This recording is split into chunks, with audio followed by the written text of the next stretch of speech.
Welcome, welcome to the ninth session of Disruptive Innovation, Novice to Expert. So let's start with the recap of the eighth session.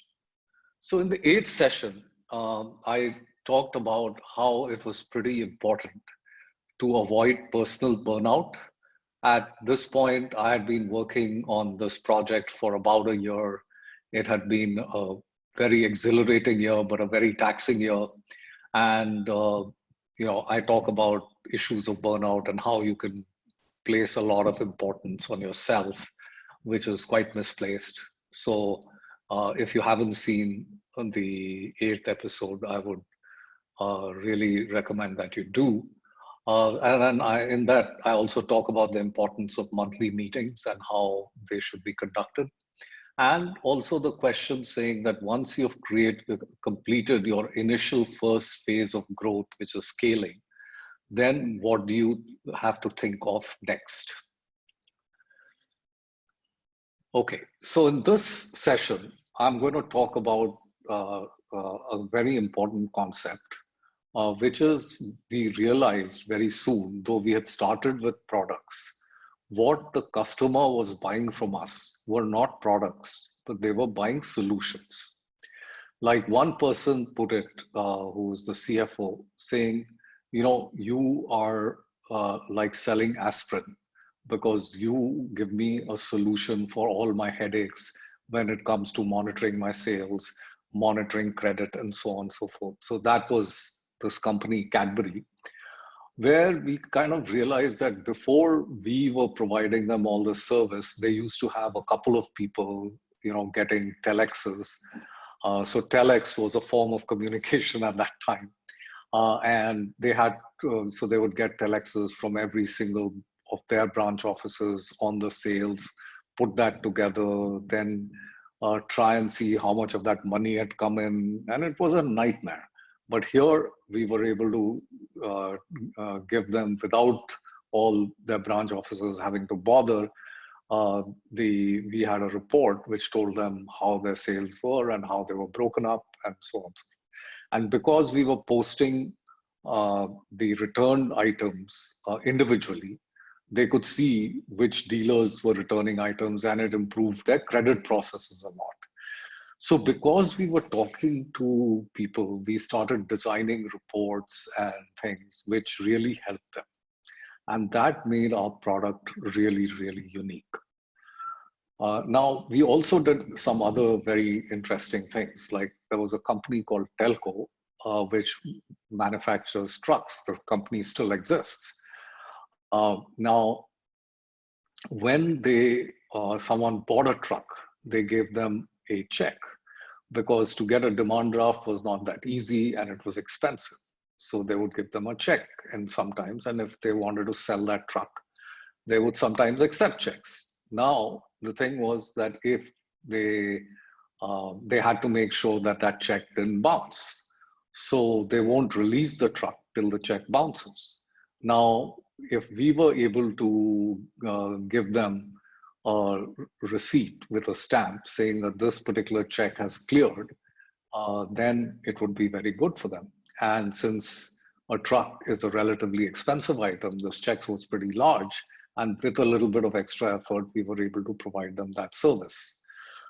The third company that I want to briefly talk about is a company called SPIC, which was Southern Petrochemicals.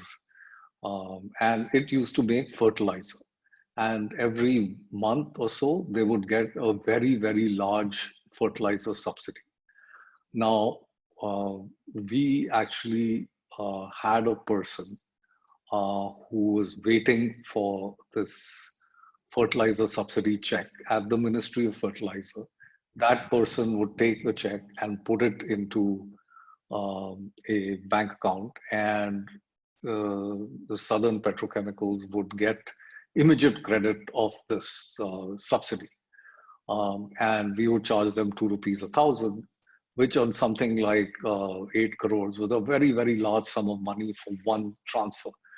But SPIC was really very happy to pay that price, because the value of that money to them, which was available instantly, which was much higher than the fee that they paid, which was something that we had realized very early in our product design. Okay, now you'd remember that I had talked about this book called A Passion for Excellence, and how every person who joined the cash management unit was given a copy of this book, and I guess most of them read it because I would be constantly referring to it, and I might even ask them, so they probably felt compelled to read it. But just reading it is not good enough. You've got to put it into practice. So I remember visiting the CFO of Chiat, and this was a tire company, very large tire company. And I was carrying a check for 57,600 rupees, which at that time was a pretty decent sum of money. And the reason I was carrying this check was that we knew that there was one particular transfer where we had kind of messed up, and we had to reimburse them for the delay at 16.5%. So after we talked about various things, I said, oh, I'm very sorry. We pride ourselves on delivering something which is absolutely perfect. But at times, as you know, the environment is very difficult. In India, it's very hard to do that. So we did slip up and we found out a little late. So we're very sorry about that. But here is a check for 57,600 to compensate you for this. So this person was saying that where did this check come from? We never made a claim on you. So why are you giving us this check?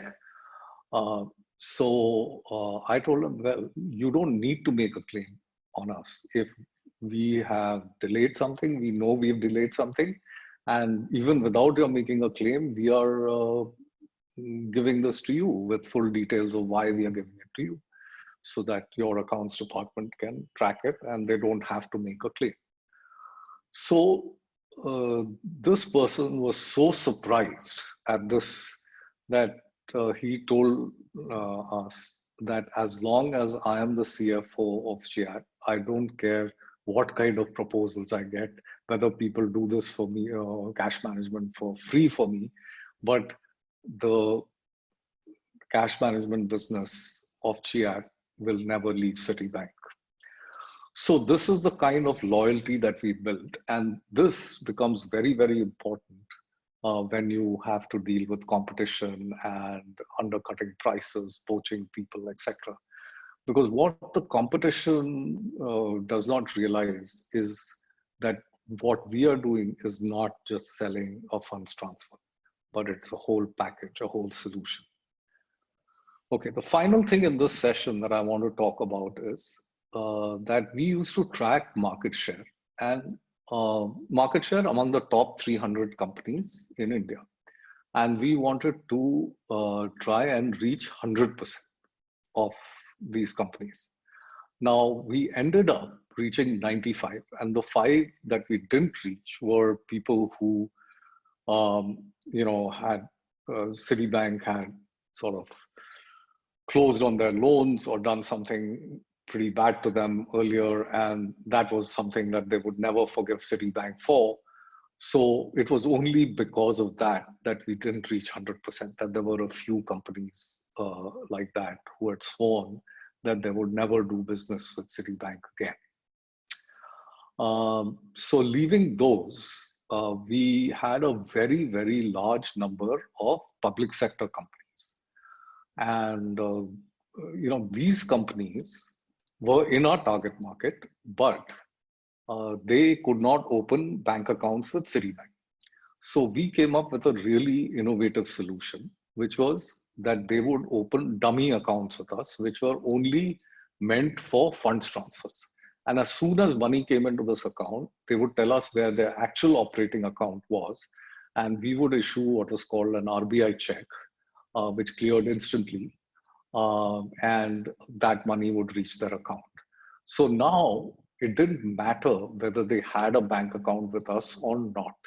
And this removed a major bottleneck, because quite a few customers did not, either they could not open accounts with Citibank or they did not want to open accounts with Citibank.